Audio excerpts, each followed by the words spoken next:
pleasure to introduce the convener of today's panel, Jennifer Shirk. Jennifer is the Interim Executive Director of the Citizen Science Association. Jennifer has made many contributions to the field of citizen science in this role, and also as a researcher. In particular, she's helped to draw attention to the many different ways that members of the public can be active contributors to advancing knowledge through science.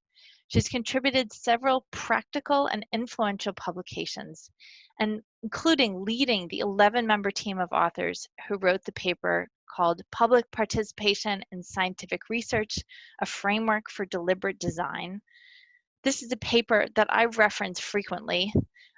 It's the first one that delved into the scope and quality of public participation in projects and proposed a naming convention for the most common models in use: contributory projects, collaborative projects, and co-created projects.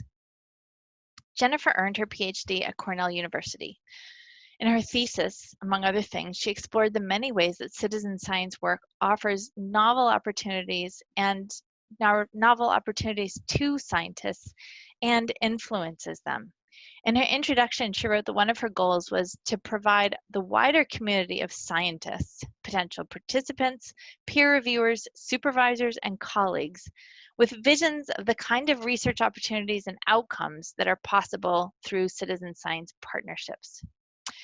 She's really been a tremendous advocate and champion of this field and this work. So, Jennifer, let's hear from you and your panel. Thanks, Sarah. It's really exciting to have this panel and have the opportunity to be the first panel coming together for this community. We are really learning a lot together as citizen science is maturing, and it's really important to make these connections, look at the principles we're learning in many different fields and disciplines, and see the patterns in our own work to connect to those we can see from others in different contexts. We're jumping off today, given this moment of COVID that we've all experienced together this spring, and what it's brought up in terms of citizen science and so much great activity that we've seen across the field of participation, everything from PPE to analyzing RNA. For presentations specific to COVID citizen science, there has been a series of Citizen Science Association webinars put together by Leah Shanley and our Law and Policy Working Group from the Citizen Science Association, and those are available on CSA's website. What we're doing here is actually taking a page from that book and being inspired by this moment in time to reflect together on a much larger idea, and that is, how can citizen science be a powerful way to mobilize data and people in response to any kind of crisis? One of the things that we know within the NASA community is that there is such a wealth of resources and assets, and those are global data sets, really rich and powerful technologies, lots of visibility, and an army of the engaged. There's already a wealth of projects that exist in terms of crisis response, both to COVID and to other disasters and crises within the NASA portfolio, including a really recent Maker event.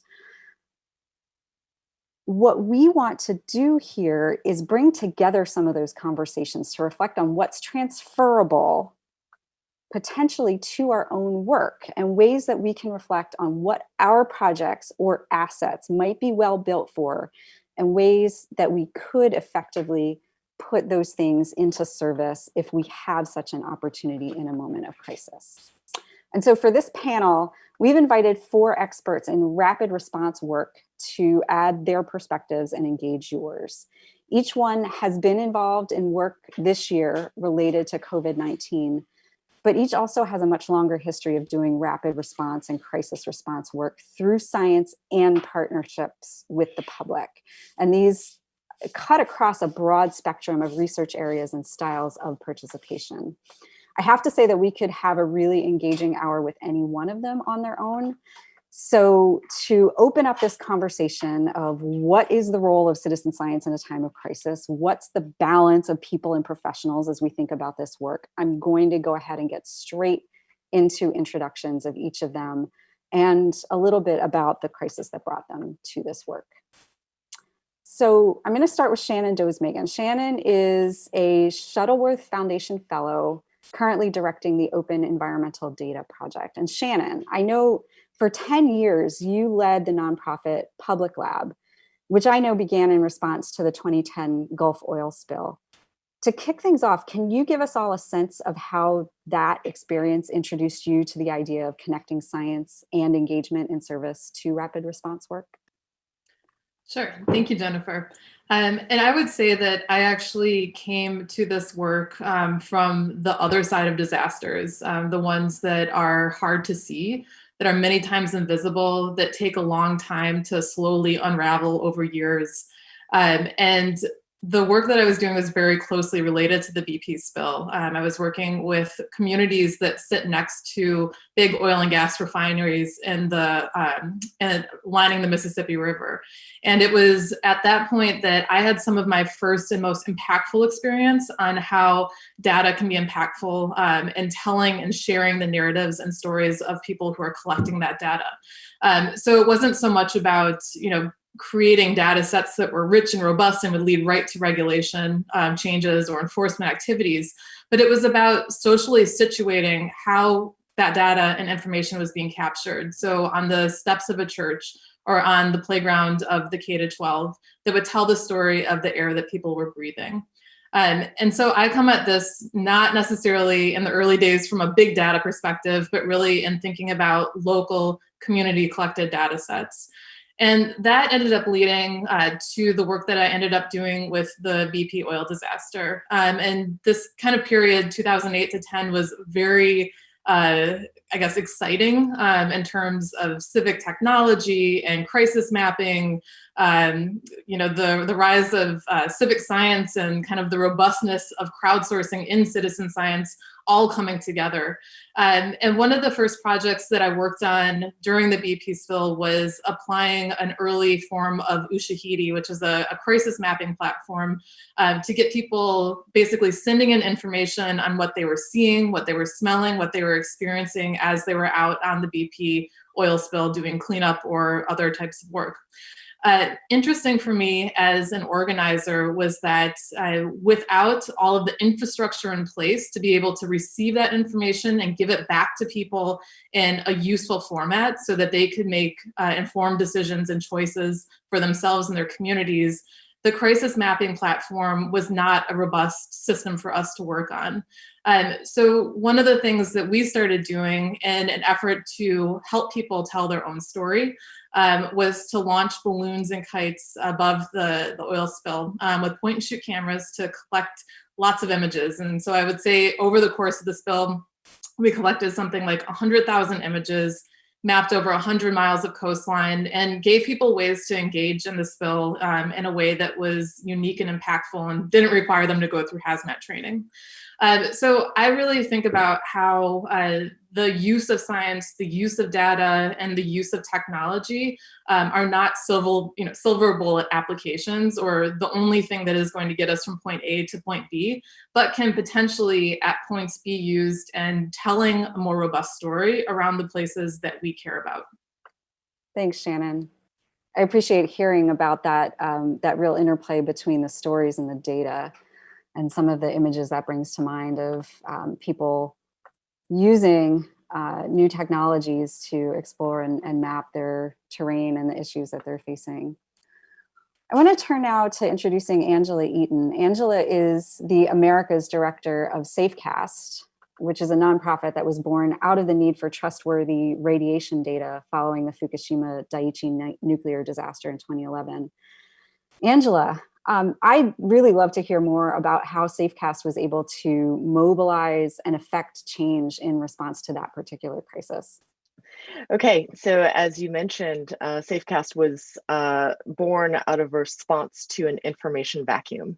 So unfortunately, there was not enough information about possible radiation exposure in Fukushima or in Japan after this accident, after this disaster. And people were not getting clear information, neither were they getting information that they believed to be trustworthy. And so what we were looking to do was establish credible information that people could actively use on the spot. In addition, there were lots of second and third order effects resulting from the fear and the loss and the lack of transparency around not having this information. So really, every time we look at a crisis and the things that we talk about, whether it's COVID-19 right now or working with, we're working with air quality as well, is that we're looking at the question of what is the most useful information that people can collect and publish themselves. How can it be crowdsourced after an accident, especially? So we're looking especially at environmental information and monitoring. So self-monitoring or monitoring that people can do with a device. So now it's a worldwide effort, this radiation data collection that we've been doing, and people's relationship to that data has changed over the course of the 9 years since the incident. But it doesn't mean that there aren't other ways in which this helps with these second and third order effects or helps with community resiliency. So with COVID-19, one of the things that we're trying to do is help people express what their experiences are in having the disease. So right now, what that would look like is people self-reporting on a journal and publishing that publicly. And that way people can interact with that and inform themselves, well, if I get this, what might it be like? It's really important to give people an outlet to contribute to something that's much bigger than themselves, but that their information has impact or could have a community-wide impact on others. And so that has value, and I think it creates a community cohesion that encourages resilience and enables other people to be courageous in offering their changes that they can make in a society too. Thanks, Angela. And I know we're going to be looking forward to hearing more about that interplay between data and participation as we move forward in this panel. Turning now to introducing Dr. Brooke Simmons. Brooke is a physicist at Lancaster University in the UK and the creator of the data science branch at the Zooniverse. She's also principal investigator for several Zooniverse projects, including the Planetary Response Network. Brooke, you've shared that this project was initiated after Typhoon Haiyan in the Philippines in 2013 and has been deployed for multiple rapid response projects ever since then. Can you tell us a little bit more about how the typhoon inspired you in particular to apply the Zooniverse to crisis response and any advantages that a big data approach to crisis response might have? Sure, and thank you for inviting me here. This is great, and this panel is really great too. All the panelists are amazing. So when I say that the Planetary Response Network, which is the disaster relief arm of the Zooniverse, came after Typhoon Haiyan in 2013, it really did come after. That was like the specific event that made us really start thinking about how we could deploy the Zooniverse specifically to applications that have to do with pattern detection in data that are related to crisis response. I mean, that's what the Zooniverse does. It's, I think, a little different from what both Shannon and Angela have been talking about. Their method of citizen science is a little different from the Zooniverse's, which is a little more passive. So we will be looking at data that's already been collected or that is collected from like a third-party source. So we use NASA data a lot. We use satellite data. NASA makes, like, for example, Landsat data public, and that is really, really valuable. And so we use that and we evaluate that for like change detection, to look at structural damage, building damage, road blockages, flooding, that kind of thing. And one of the things that we realized was that all the same things that we already did in the Zooniverse for scientific applications could be just as equally applied in crisis response. But the first lesson was that we couldn't just hit go right then. We had to do some prep work. I mean, you have to kind of have the necessary tools in place when a disaster hits, and certain types of disasters you don't have any warning for. And so you really have to already have your pieces in place. Sometimes that's a deliberate effort, and other times that's just asking, what do I have and how can I use what I already have to help this, which I think has happened for a lot of people with COVID. And so we had to start thinking about what kind of teams we would gather. I mean, who's going to be our end user? Like who are the responders that we're going to be giving the data to, and how do we liaise with them? How do we find them?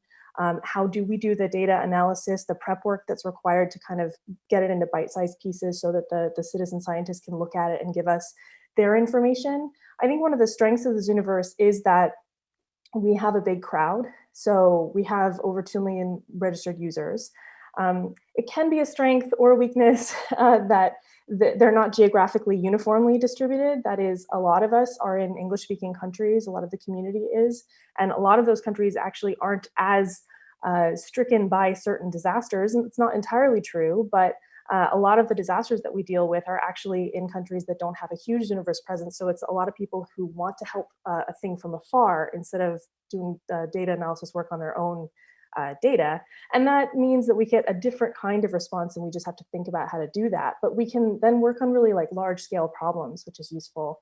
And we know from our many science results over the years that citizen science can provide really, really accurate data labels for multiple types of data. And so we can combine this accuracy of human inspection with the quantitative labels. So responders find it really useful that we're able to tell them not just like where the damage is, but how confident we are in where that damage is. And that's one of the ways that we kind of add value to this space.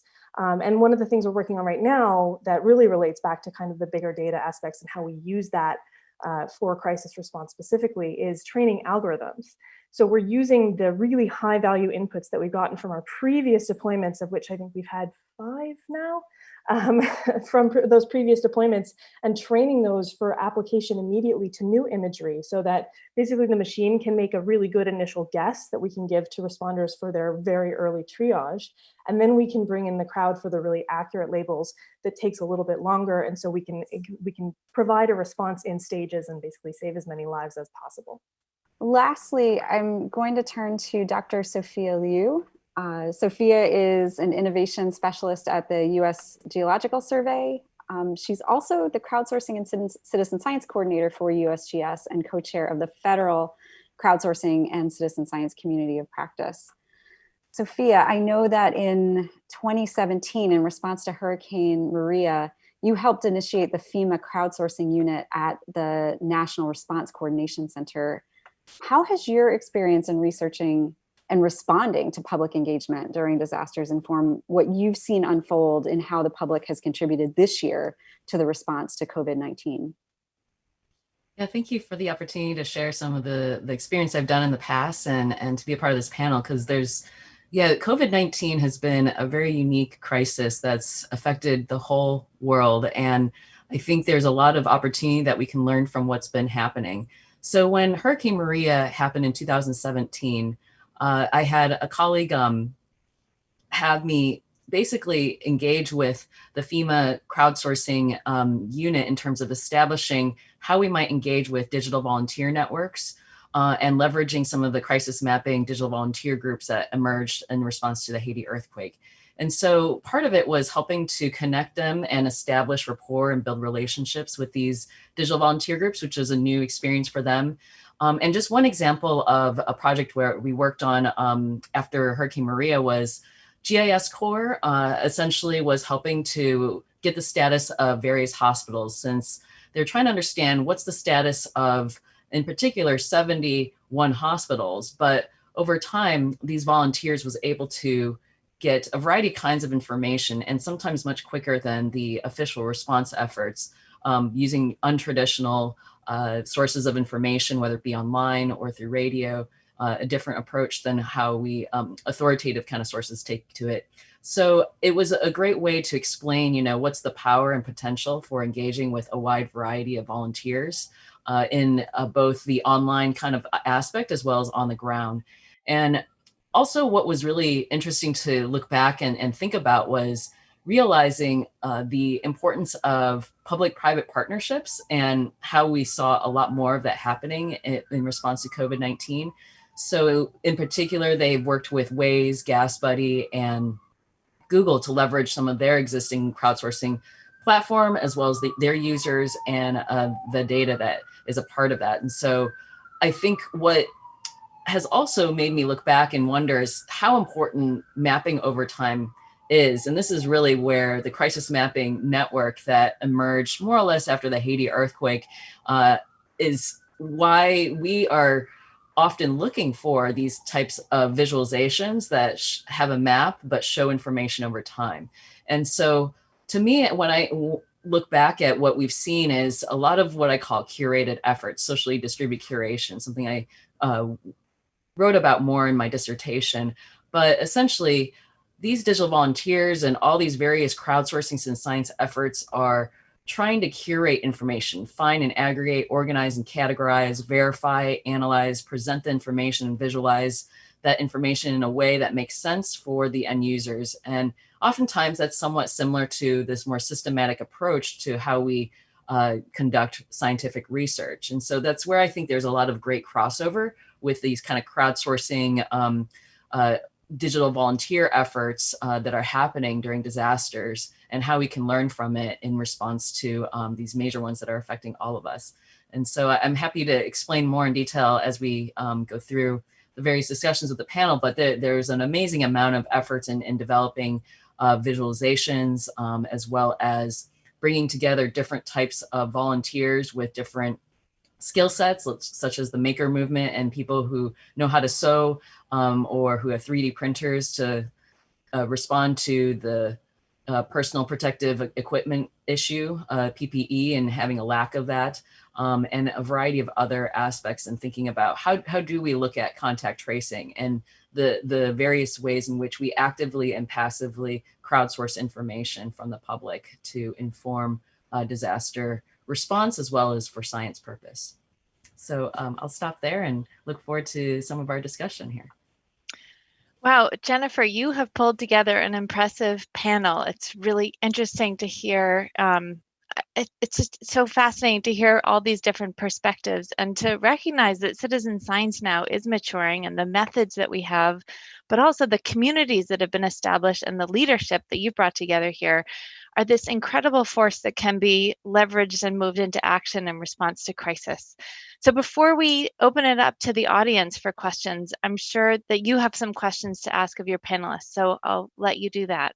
Thanks, Sarah. One of the things that I was really struck in listening to the introductions of each of you all coming together here is it really illustrates the range of ways that citizen science can be put in service to different ways of responding to a crisis, whether that is directly on the ground within and for a community, or digitally from afar, developing tools, curating data. There is this whole range of things that is possible.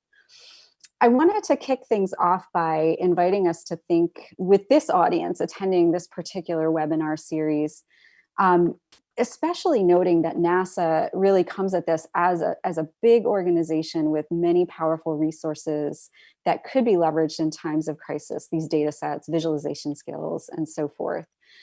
If someone is interested in bringing the skills of science to a crisis, particularly from a big science perspective, what kinds of things would you suggest they would need to be aware of that make data collection or data analysis for crisis or disaster response a little bit different than data collection and analysis for more general research or discovery? And Brooke, since you are connected directly to the NASA community in a way, and this approach of big data, I thought I'd start with you, and then we can move throughout the panel for responses. Sure, yeah, I think for me, I think it's really important to keep in mind the end user that Sophia mentioned. So as a scientist, as a researcher, I'm kind of the end user for my own research, right? I get to define what my needs are, and I get to design the project in that way. And that goes into my citizen science projects that are pure science research as well. But when we're talking about a crisis response, I'm not the end user anymore, right? So first of all, you have to identify who that end user is. Is it a community? Is it an organization? Is it political for lobbying? What is the point of the project? What are the needs then? And the whole project needs to be needs driven. And so you have to answer that question before you really even start to design the project. And that factors into everything that you, so we talk with a partner that we use, Rescue Global, which is a rescue and resilience organization, and they will deploy actually on the ground. And so we talk to them before any deployment when we're deciding whether to deploy, and what questions we're going to ask, how we're going to collect that data, how fast do they need it, how accurate do they need it. Their needs are often really different from the needs of scientists. So we found over and over again that for crisis response, a lot of times they don't require precision at the level that I would say as a scientist that I'm comfortable with. And so I'm going for, 95 or 99% confidence in a particular, probabilistic map of some sort of crisis. And they're like, honestly, 70% would be great. And that actually can really change how you do your analysis, right? Because if that's your threshold, you might be able to do things that are a lot faster and simpler. And so you can get them results much faster. And that's really useful. And then the other thing to consider is the bandwidth. A lot of times in situations like this, one of the reasons that we get involved is because the end users don't have the bandwidth to do this work, but it does add value. And sometimes that's the bandwidth of, thinking something through that they just don't have time. And other times that's physically actual bandwidth. So a lot of the visualization tools that NASA has are amazing, but it's not necessarily worth spending a ton of time developing this beautiful high-res interactive map if what your responders really need is a PDF, right? Or if what they want are text messages because they're in the field and nothing else is guaranteed but SMSs can get through, for example. So those are all design considerations that are really important and that are pretty specific to crisis response. So I think they really bear thinking about. Shannon, do you want to add some perspectives from being in the field? Yeah, well, and I think on the community level, a lot of the work that I've done and coming from a place that has its fair share of disasters in the Gulf Coast is also being very considerate about not helicoptering in and beyond thinking about needs, thinking about the priorities. So many times people that are living through a disaster like a hurricane or a wildfire are not thinking about data collection. They're thinking about where to shelter, or they're thinking about where they're going to be able to get their next meal. And so before we, even get into the citizen science of, looking at the environment and what's happening, really understanding how you can be a strong partner in meeting the basic priorities of the community is very important. One interesting example from the U.S. Geological Survey that I want to share here that I think is different is how we've got Did You Feel It as well as the Tweet Earthquake Dispatch Project. And essentially it's about asking, Did You Feel It is about asking the public various questions on the impacts of an earthquake. Tweet Earthquake Dispatch is basically detecting earthquakes by mining Twitter data. And my reason for mentioning these examples is that these are projects that have been developed not during a crisis, but in advance of one. So it's really understanding, well, what are people doing and how do we design something to collect this user-generated data? Or how do we request information knowing and asking questions in a way where it's appropriate and easy to respond to? And so in addition to this type of information informing our 24/7 operations and the seismologists that are on staff to know that there might be an earthquake. And oftentimes these are ways of detecting earthquakes faster than our seismometers. So it definitely is helpful for their response efforts to getting the scientific information out to the public. So there's that speed, but it definitely also informs seismological research. So I think we might need to think about how you don't need to wait until a disaster to do this work. It's so important to develop this, the infrastructure associated with how you might engage and understand how you might want to collect this type of data. And if anything, I think there's too much focus on the response efforts or the response phase, and more needs to be in looking at how do we develop projects and inform research as well as react to disasters in terms of the response, recovery, and as well as mitigation phases to better prepare. So thank you. Can I just pick up on that really fast? Because I think that's a really good point. And I think in my experience, just on the Zooniverse side of it, it has turned out that the research needs and the response needs have actually fed into each other really well. in the sense that because we've designed projects for rapid response, we've had to make some trade-offs that you have to consider for every project and so on. And since those are realistic trade-offs, we then have been able to feed that into some of our machine learning research because that's the data that we're most likely to get. And so we need to learn how to deal with that. But I totally agree with you that it's really important to consider both of those things. If you have the time to do that, you should absolutely do that and think about how you can address both of those needs and decide, if you have to, what's the priority between those two things, and ideally, how do they work together? Yeah, thanks, Brooke. I'm going to use that as an opportunity to dig into that a little bit more. One of the things that I've been thinking about in relationship to citizen science and rapid response and COVID as a case for just a second. I know this spring, I was thinking about this in my hard-hit Brooklyn neighborhood, feeling really conflicted about the power and potential of citizen science and its ability to show where there were outbreaks, for example, and the real tensions that are wrapped up in that, because data in a crisis situation can actually be really personal, whether that's about disease or about things like property damage following a disaster. So I wanted to open this up a little bit. And Angela, if you don't mind, I'll turn to you here first and ask to start a conversation about what you might keep in mind, especially when you're working fast, to keep the human side of these collaborations at the front and center, to do things like making sure the data is appropriately useful and managing transparency and privacy tensions and so forth. It's very important to recognize that you have what is the crisis, and then you have many ongoing effects of the crisis.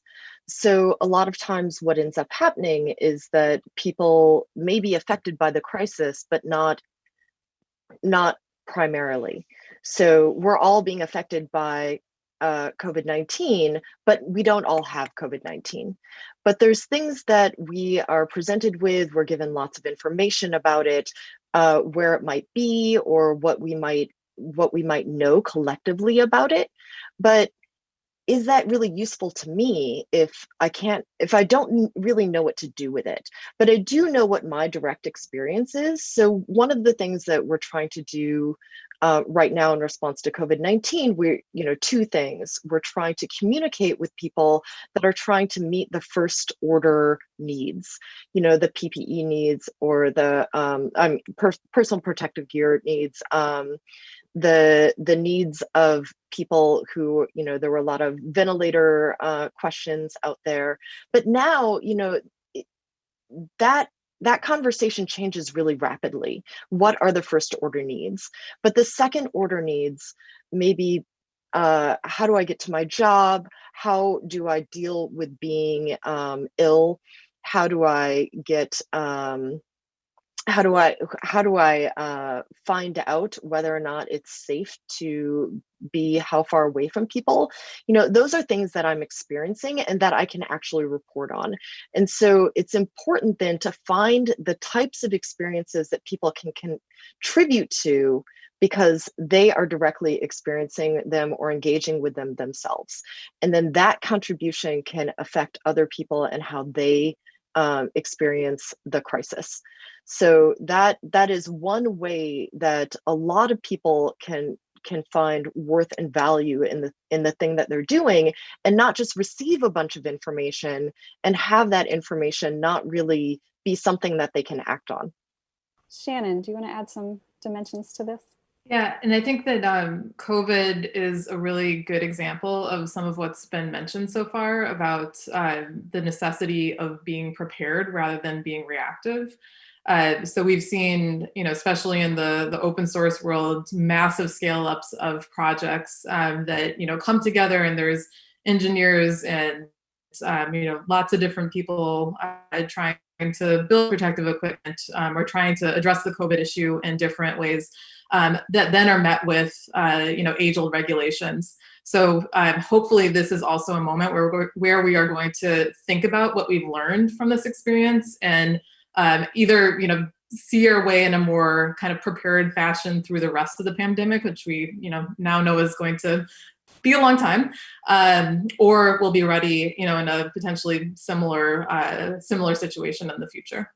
So I just building on that, I think it's really, there's a lot of enthusiasm and there's a lot of desire to help when a crisis first happens. And sometimes, as Brooke pointed out, the people who really are moved to help aren't in the same place as the people who are directly experiencing the crisis. And so what do you do with that? And I think it's very important, in terms of a volunteer effort, to be incredibly good at communicating what the relationship of that volunteer effort is. So one of the things that we find important, and I know is important to other panelists here, is that, if you have open data versus if you have closed data, that data can be useful, making sure that, or more useful to a greater building of a greater public good. I think that also having people understand that their effort is not going to be capitalized. COVID-19 has been an interesting disaster where we really need to wrestle with some of the discussions that have been going on in the past. Just as an example, so with the Did You Feel It project, we do provide this data in a KMZ file, a spatial file. So there's two aspects to some of this data. Actually, it's actually the pager data, but thinking about how there's certain types of information that might be okay to share in a very generic sense, but when it's shared in a way that's at a spatial sense, it can be very personal, or it can essentially also create some issues among various entities such as insurance companies. So knowing what the potential economic loss or impact of a certain area might draw certain issues with some entities, but not others. So I think it's not so easy and clear cut. There's clearly different roles and ways in which people are engaging for different purposes.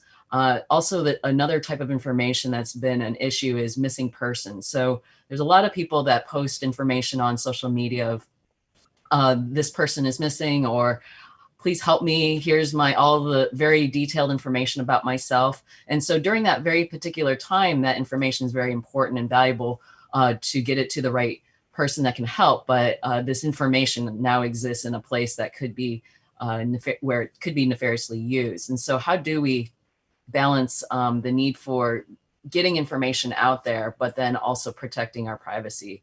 And I think the conversation right now around contact tracing versus contact tracers will be an interesting one, because how they both go about collecting information from the public will be interesting and different, because, with contact tracing apps, it could be a much more crowdsourced, somewhat voluntary effort, but using sensors like Bluetooth and GPS, where we all are needing to struggle with, to what extent might I want to share and be a part and volunteer to be a part in sharing this information, but also and also benefiting from that information of knowing who you're being exposed to, but realizing, how is this information being collected? How is it going to be used down the line?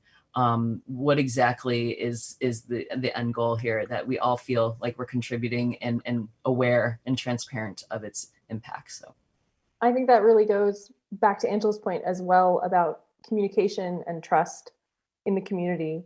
That sometimes the kind of transparency that you have with your community is explaining to them very clearly why right now you can't share this particular result of their efforts.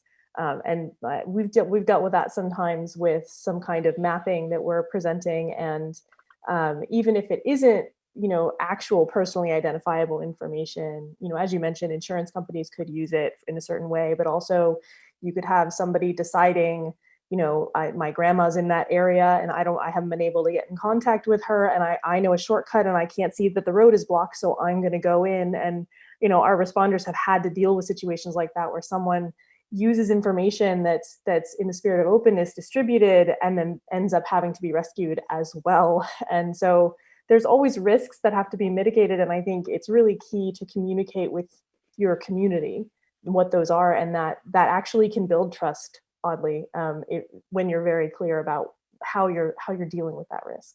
Yeah, thanks everyone. I know one of the things Shannon mentioned in response to this question was, can we learn from this particular crisis? And what I'm hearing from all of you is the learning that you are bringing together of many crises to help think about how we do this work. One of the things in the lead up of this panel that I know we discussed is that even though we framed up this panel as a rapid response, and even though in the moment everyone really wants to just jump in and do something fast, we've talked a little bit about how it's wise potentially to take a much steadier approach and how that can be much more effective.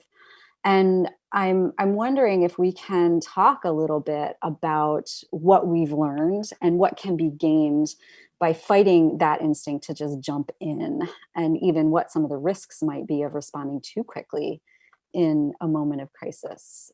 Sophia, do you mind if I start with you on this one? Yeah, sure. So I think there's a lot of potential to leverage what has been going on. And so relationships is really a key piece to this all.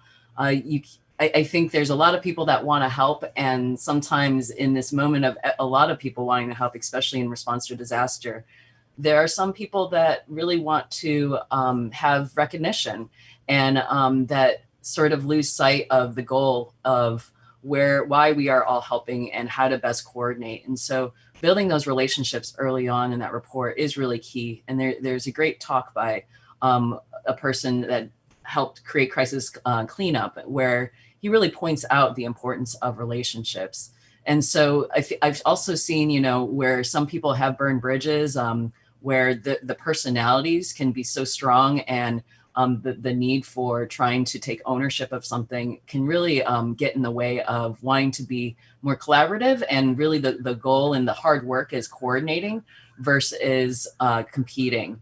And so I think there's really a lot of opportunity to try to leverage and work with what's been going on. There's always going to be these spontaneous networks that emerge, but I think we need to leverage what has been done, how to best work with the lessons learned that have come up, some of the privacy issues, some of the being burnt out in a very short period of time of having to respond, and having all these volunteers that you're coordinating that want to help, but trying to sustain that effort over time. I think are ways in which we can learn from that and share it with those that aren't doing work in the rapid response phase, but also learn from those that are not in that short period of time, and how do we sustain this effort long term, so it's not just something in a very short period of time. That's something that I've seen in response to the FEMA crowdsourcing unit. They only are activated for very particular kinds of crises, often hurricanes, and during a very short period of time, maybe a week to two. But of course, Hurricane Maria and various other disasters recently has proven to show that it can be much longer than usual. And so how do you sustain that effort? And also the interest of volunteers over time is really key. Anyone else want to add thoughts on potential risks of jumping in too fast, or things that can be gained by planning ahead? There is an alignment with the principles of citizen science that also needs to be considered. And one of the risks, I think, of jumping in really quickly is wasting your citizen scientist time, because you aren't actually going to have enough time to develop something that's going to be really useful to the end user. And there's lots of things to consider, and everybody has this best effort, but it is really important. I guess I keep going back to like, what are the needs, and trying to address those needs. And if you can, and you can address them quickly, then go for it. Absolutely. But that isn't always possible.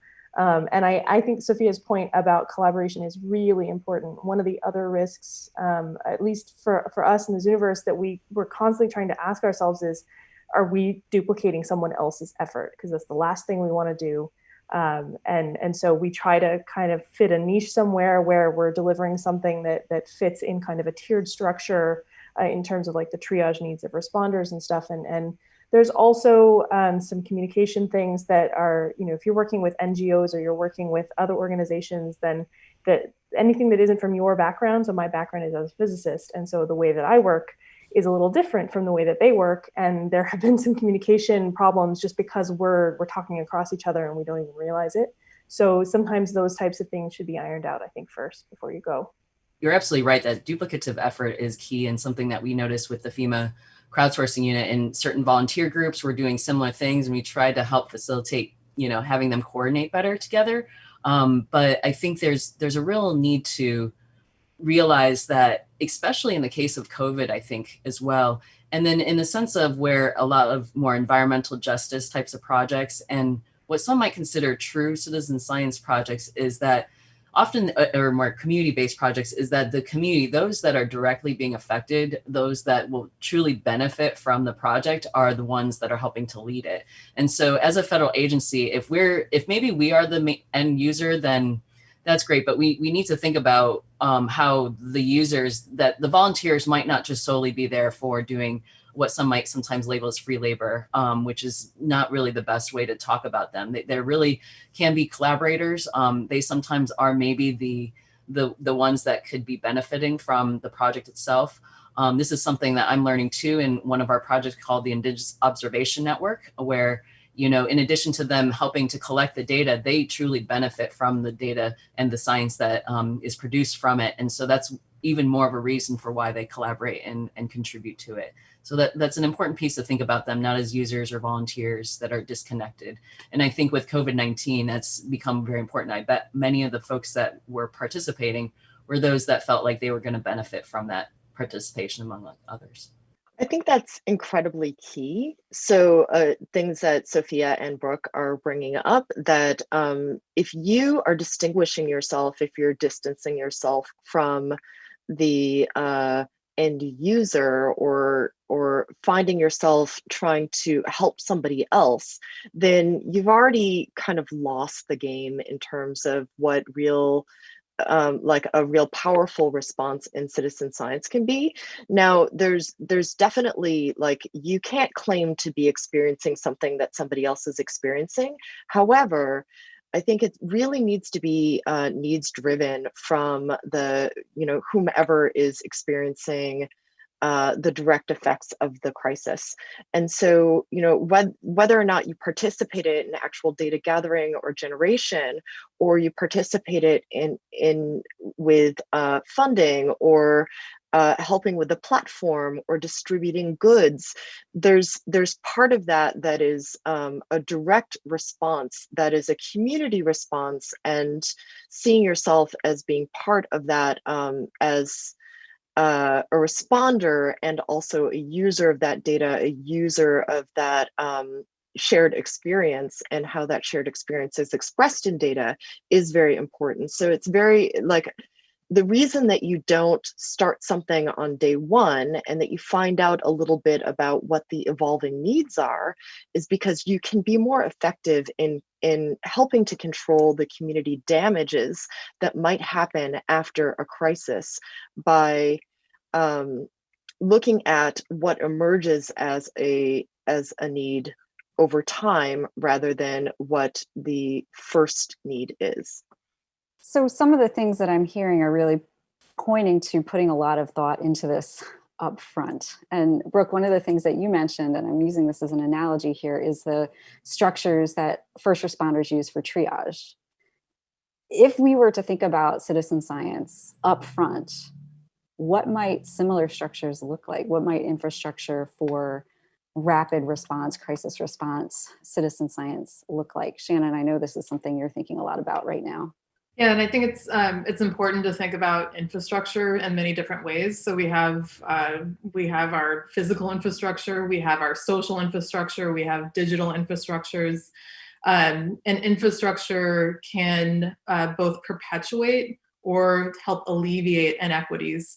And I think that's really critical as we think about the structures that we're using in citizen community science projects. We also, especially in citizen science projects that are largely digitally driven, should be thinking about how infrastructure is not going to only be useful in a rapid response moment, but is going to lead to longer term change, whether that's, in instances I've worked in, from the BP oil disaster to the long-term, slow-moving crises of communities who live next to these big oil refining facilities, or whether that kind of infrastructure is going to help us lead to longer term change in terms of how we're thinking about data that will contribute to later phases of COVID and pandemic response. And then on a kind of more minimal, or not minimal, but like as we're thinking about infrastructure, we should be plotting around how are we creating community? How are we learning from the previous mistakes in other crises or similar situations? How are we building sustainable partnerships and really focusing on putting community leadership and voice at the forefront of how these infrastructures for response are framed?